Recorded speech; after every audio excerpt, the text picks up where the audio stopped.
There's something happening inside your body right now, and you have no idea. Not a disease, not something a doctor would catch on a routine exam. Something quieter than that. Something that's been building slowly for months, maybe years, and disguising itself as something completely normal. You call it fatigue. You call it being busy. You call it just life. But what if it isn't? Think about the last time you actually felt still. Not scrolling, not thinking about tomorrow, not running a mental list of everything that isn't done yet. When was that? If you have to think hard to remember, that's already telling you something. Here's what most people don't know. Chronic stress doesn't announce itself. It doesn't come in with alarms going off and sirens blaring. It sneaks in, quietly, through the back door, and it sets up a home inside you without ever asking permission. The World Health Organization has called stress a global health epidemic, not a personal problem, an epidemic. And the most frightening part? The people most at risk are the ones who believe they're fine. Because the silent version, the one nobody talks about, doesn't look like a breakdown. It looks like someone who wakes up already tired. Someone who used to love things they no longer feel much about. Someone who is functional, successful even, but somewhere along the way stopped feeling like themselves. Does that sound like anyone you know? Maybe it sounds like you. This video isn't a diagnosis. It's a mirror. And what you're about to see in it might surprise you. Let me tell you about a pattern. It's not dramatic. That's the point. You start waking up at 3 a.m. for no reason. Just awake. Mind already racing, heart beating a little faster than it should. You brush it off. Bad sleep, too much coffee, stress at work, whatever. A few weeks pass. You notice you're snapping at people more. Not big explosions, small things. The kind of irritability that makes you feel guilty later. Because it wasn't really about them, was it? Then the headaches start. Or maybe your stomach. Or your back.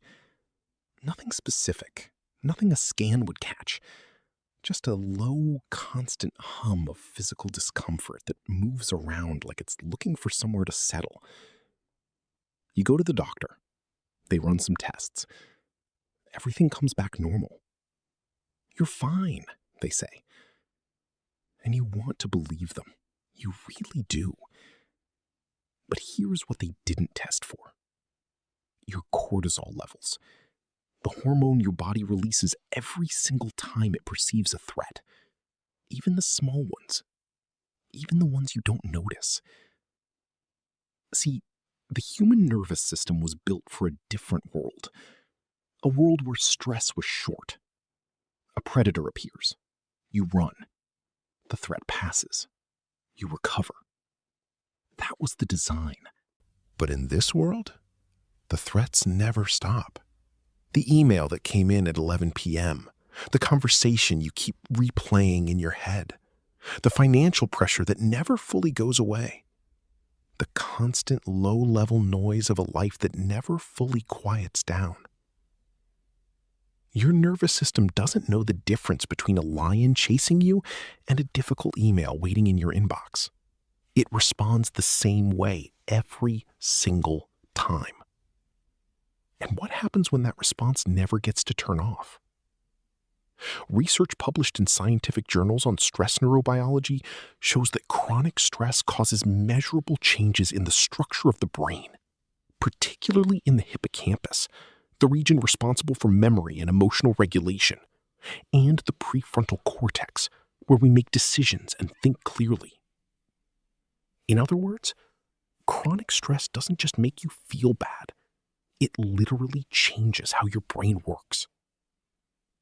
And here's the thing that keeps most people trapped. The symptoms, don't feel like stress. They feel like personality. I've always been anxious. I've always been forgetful. I've always had trouble sleeping. That's just who I am. But what if it isn't who you are? What if it's what's been done to you, slowly, quietly, by a nervous system that never got to rest? Let that sit for a moment, because what comes next is going to make a lot of things click. Here's where it gets heavier, and I want you to stay with me, because what I'm about to tell you is the part that most people never hear, the part that would have changed everything if someone had said it sooner. When stress becomes chronic, when cortisol is flooding your system, not for minutes, but for months, sometimes years, your body starts making decisions you never agreed to. It starts rationing. It pulls energy away from the systems it considers non-essential and redirects everything towards survival. Because as far as your nervous system is concerned, you are still in danger. You haven't been in danger for months, but your body doesn't know that. It never got the signal that the threat was over, so it never stood down. And that's when things start to break. Quietly, invisibly, in ways that look like 100 different problems but share a single cause. Your immune system weakens. Not dramatically, just enough that you get sick more often than you used to. Just enough that recovery takes longer than it should. Your gut becomes unpredictable. The science on this is striking. Chronic stress disrupts what researchers call the gut-brain axis, a complex communication network between your digestive system and your mind. And when that connection is thrown off balance, it doesn't just cause bloating or discomfort. It affects your mood, your energy, your ability to think clearly. Your sleep fractures. Not always into full insomnia, sometimes just into this strange half-sleep, where you're resting but never actually recovering, where you wake up after 8 hours and feel like you didn't sleep at all. And here's the part that almost no one connects. Your hormonal system starts to shift. Chronically elevated cortisol begins to compete with the hormones responsible for how you feel, how you connect with others, how much drive you wake up with in the morning. That loss of motivation that crept in, the flatness, the sense that things that used to excite you now just don't? That's not laziness. That's biology responding to sustained threat. And it goes deeper than that. Because when cortisol stays elevated for long enough, it begins to disrupt the balance of the neurotransmitters that regulate your entire emotional experience. Serotonin, dopamine, noradrenaline, the chemicals that make you feel like life is worth showing up for, like things matter, like you matter. Research published in peer-reviewed literature on stress neurobiology shows that chronic stress causes measurable structural changes in the brain, particularly in the hippocampus, the region most responsible for memory, emotional regulation, and learning, and in the prefrontal cortex, the part of you that makes decisions, plans for the future, and tells the emotional brain when to calm down. Chronic stress doesn't just make you feel bad. It literally changes who you are. And here's the question that should stop you cold. How long has this been happening? Because this isn't the kind of change you notice in a day. It's the kind that happens across months. The kind you can only see when you look back and realize that somewhere along the way, you stopped being who you were. This is the part no one talks about. Stress-related mental health decline rarely happens in one big moment. It doesn't look like a collapse. It looks like a series of small, almost invisible surrenders. The hobby you set aside because you were too tired. The friend you stopped calling because you didn't have the bandwidth. The version of yourself that used to get excited about things, who felt that pull, that aliveness, who somewhere along the way just got quieter. You probably told yourself it was temporary, that you'd come back to those things when things slowed down. But things didn't slow down, did they? And the version of you who loved those things waited and waited and eventually stopped waiting. Meanwhile, the body was keeping a different kind of record. Studies in psychoneuroimmunology, the field that studies the connection between psychological stress, the nervous system, and the immune system, show that prolonged stress triggers chronic low-grade inflammation throughout the body. And that inflammation is not a minor detail. Those inflammatory markers are now linked in the research to cardiovascular disease, to autoimmune conditions, to accelerated cellular aging, meaning chronic stress can actually make you biologically older than your birth certificate says you are. Stress doesn't just cost you your peace, it costs you time. And now, here is the thing that will either make you feel seen or deeply uncomfortable, possibly both. Most people living this way have no idea it's happening. Because the coolest trick that chronic stress plays is making its symptoms feel like personality. I've always been anxious. I've always had a bad memory. I've never been a good sleeper. I've always been a bit detached. But what if none of that was always? What if those things appeared gradually, over time, as a response to a system that was never allowed to rest? What if the version of you that you've been calling just who I am is actually who you became, under pressure you were never supposed to carry this long? That question changes everything. Because if stress created it, then removing the stress and healing the system can begin to undo it. Not overnight, not perfectly, but genuinely. And that is exactly what comes next.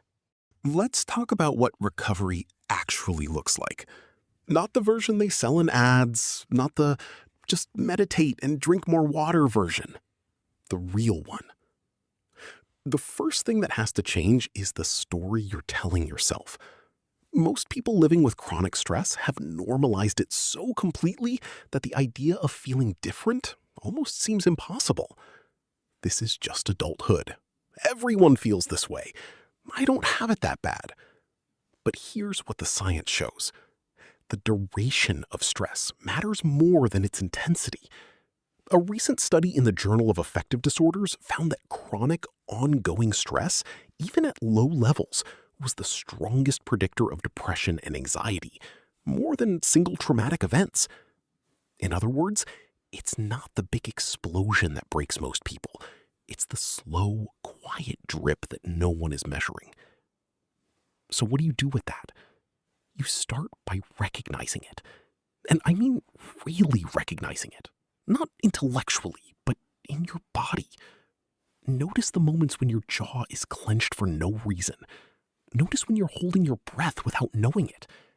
Notice when you've been running on adrenaline so long that stillness actually makes you uncomfortable. That discomfort with stillness, that's a signal. The second shift is understanding that recovery is not about eliminating stress. It never will be. Life will always have pressure, loss, uncertainty, demands on your time and your heart. The goal isn't a stress-free life. The goal is a nervous system that knows how to come back down. Researchers call this resilience, and it's not a personality trait you either have or don't. It's a biological capacity that can be trained. The research here is clear, and it builds on decades of evidence. Regular physical movement, not punishment, not performance, but consistent movement that you don't hate, has been shown to reduce cortisol levels, increase neuroplasticity in the hippocampus, and significantly decrease symptoms of depression and anxiety. It is, without question, one of the most powerful interventions available to the human body. Not because it's magic, because it's biology. Movement signals to your nervous system that the threat has passed, but you survived, that you can come down now. Alongside movement, connection. Not social media connection, real connection. The kind where someone knows what's actually going on with you. Research consistently shows that social support acts as a biological buffer against the effects of stress. It literally changes how the body processes cortisol. You are not built to carry this alone.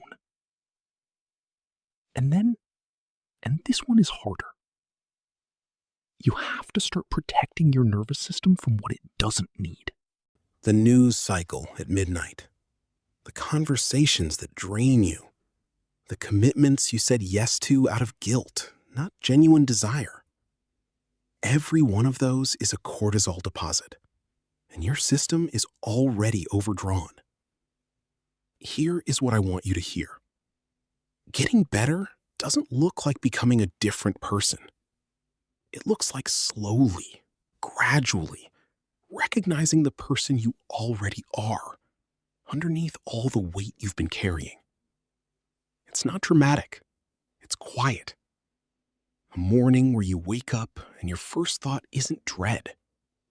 A conversation where you're actually present, not just performing presence. A moment, just one at first, where you feel like yourself again. That's where it starts. Not in a grand transformation, in a single honest moment of finally seeing what's been there all along. You don't have to have this figured out today. You just have to stop pretending that what you're feeling is nothing. Because it's not nothing. It never was. This channel exists because someone, one day, decided to stay. Every person who subscribes here isn't a number. There's someone who said, I want more of this. If something in this video touched you, your subscription is the simplest way to say it was worth continuing. And if you want to leave a comment about what brought you here today or a topic you'd like to see next, I read every single one.